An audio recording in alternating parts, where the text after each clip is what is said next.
Hello, back again on the Top Recap channel. This time I will tell a movie's entitled Den of Thieves. Let's get straight into the storyline. The story begins with a group of heavily armed robbers hijacking a police armored truck in the Los Angeles area.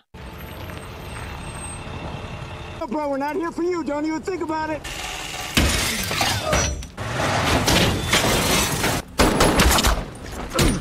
Shortly after, some police officers arrive, and a shootout occurs between the two sides, which causes several police officers to die. Dispatch 1097, that's LAP.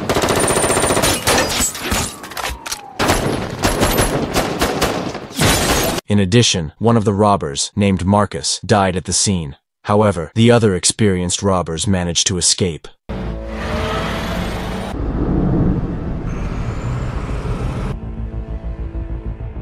Upon arriving at the headquarters, the robbers' leader, Ray Merriman, said that they should not have killed the policeman, as it was a serious criminal offense, which meant they would have to deal with the elite Los Angeles police force. Sure enough, the next day, an elite police unit led by Inspector Nick inspected the scene. After analyzing the clues, Nick concluded that these were no ordinary robbers. From a distance, one of the robbers, Bosco, observed them and reported his observations to Ray. When he saw Bosco's photo, Ray recognized Nick as the commander of the elite police unit.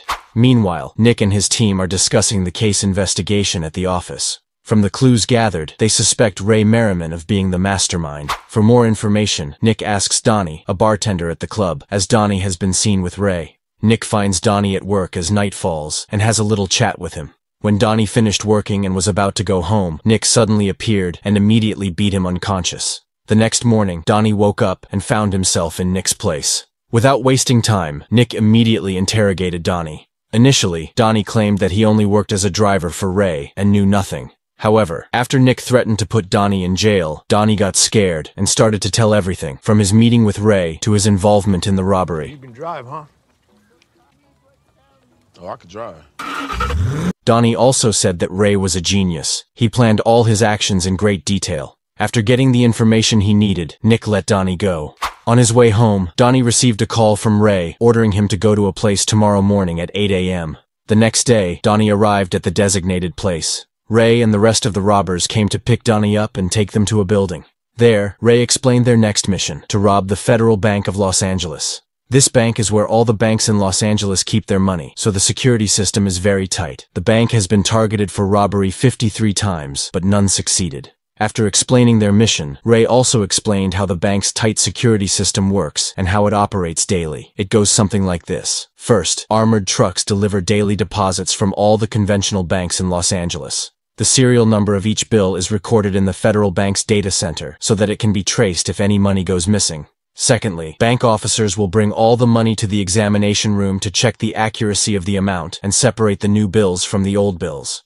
Thirdly, the old bills that have been separated will have their serial numbers removed from the Federal Bank's database, so they will be deemed to have disappeared. Fourthly, the physical old denomination notes will be put into a shredder and disposed of in the trash. Ray plans to take the old bills, which amount to approximately $30 million, before they are put into the shredder. By taking this money, they would not be chased by the police, as the old bills would already be considered lost. This was Ray's genius strategy. Meanwhile, Nick's team was delving into the information provided by Donnie. They began to identify Ray and his crew one by one.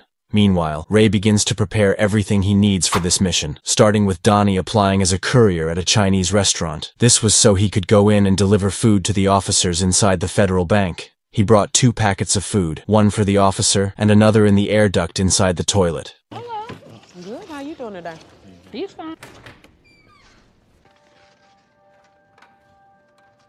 One day, Ray and his crew were having dinner at a restaurant. Not long after, Nick and his team arrived at the same restaurant.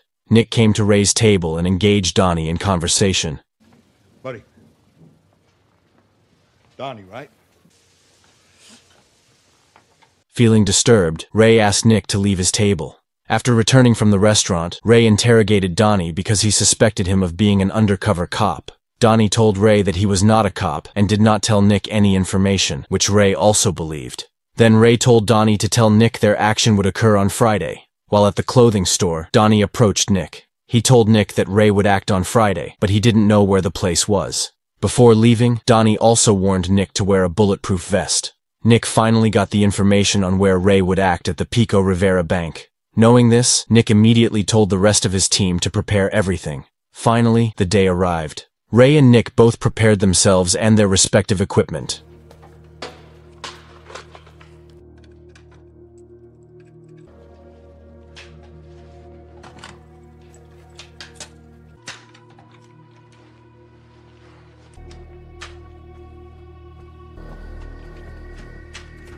Nick and his team arrived first, and then they saw Ray and his crew coming in fully armed and equipped with bulletproof vests. They immediately went into action by entering the bank and taking everyone hostage.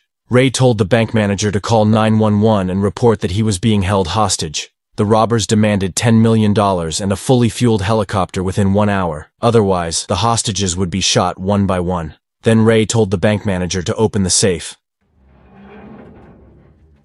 Not long after, Ray and his crew blow something up inside the bank. After looking at the path of the bank, Nick finds out that there is a water line under the bank floor. He finally thought that Ray and his crew could have gotten out through the water channel without them realizing it. Nick then took the initiative to enter the bank to prove his guess. It was true that Ray and his crew were no longer in the bank. They got out through the drains under the bank floor by blowing up the floor using their own homemade bombs. Nick and his team immediately left Pico Rivera Bank to search for Ray and his crew. Meanwhile, Ray and his crew were already at the Federal Bank of Los Angeles, disguised as company employees, in charge of transporting and depositing money from conventional banks in Los Angeles to the central bank. They deposit the money they robbed from Pico Rivera Bank into the central bank. Once inside the Federal Bank, Ray took the money to the examination room and waited until the examination process was complete. Then, he told one of his crew, Bosco, to turn off the bank's electrical panel. After the power went off, Donnie, hiding in a money box, came out to take all the old bills with serial numbers removed from the Federal Bank's data center. The amount of money was approximately $30 million. Donnie quickly put all the money in plastic and threw it in the trash. He only had a few minutes to do so, and when the power came back on, he had to leave the room immediately. The Federal Bank officer then conducted a physical check on the accuracy of the amount of money deposited by Ray, and the results matched the Federal Bank's data center. Ray was then allowed to leave. After successfully exiting the examination room through an air duct connected to the toilet, Donnie disguised himself again as a courier delivering food to one of the bank officers. When he arrived at the checkpoint, the policeman on duty had not seen Donnie enter before, but suddenly saw him exit. The policeman checked the visitor's register, but Donnie's name was not. Fortunately, he let Donnie go anyway. Bosco, who had been in charge of shutting down the electrical panel at the Federal Bank, was now in charge of hijacking the garbage truck that had just finished hauling garbage from the Federal Bank. He then takes the truck to the dump, where Ray waits. Nick, looking for Ray and his crew, spotted Donnie, who had just come out of Federal Bank. He immediately ambushed him and put him in the car. One of Ray's crew saw Donnie being ambushed and immediately informed Ray. Inside the car, Donnie was interrogated while being severely beaten by Nick and his team. Finally, Donnie told Ray where he was. Got it all? Wasting no time, Nick immediately rushed to catch up. Moments later, he saw the car driven by Ray and his crew heading south of Alameda. There, they were stuck in a terrible traffic jam. Nick decided to get out of the car to arrest Ray. He informed his team that Ray was wearing a bulletproof vest. Meanwhile, Donnie is handcuffed in the car. Stay in the left. Don't come in. Ray, who saw Nick getting out of the car, immediately prepared himself with a machine gun. This is where the tense shootout scene takes place.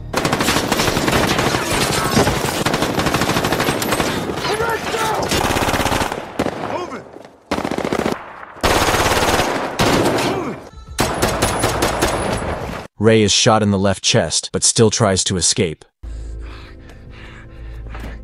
But Nick still chases him until he reaches a place and kills Ray.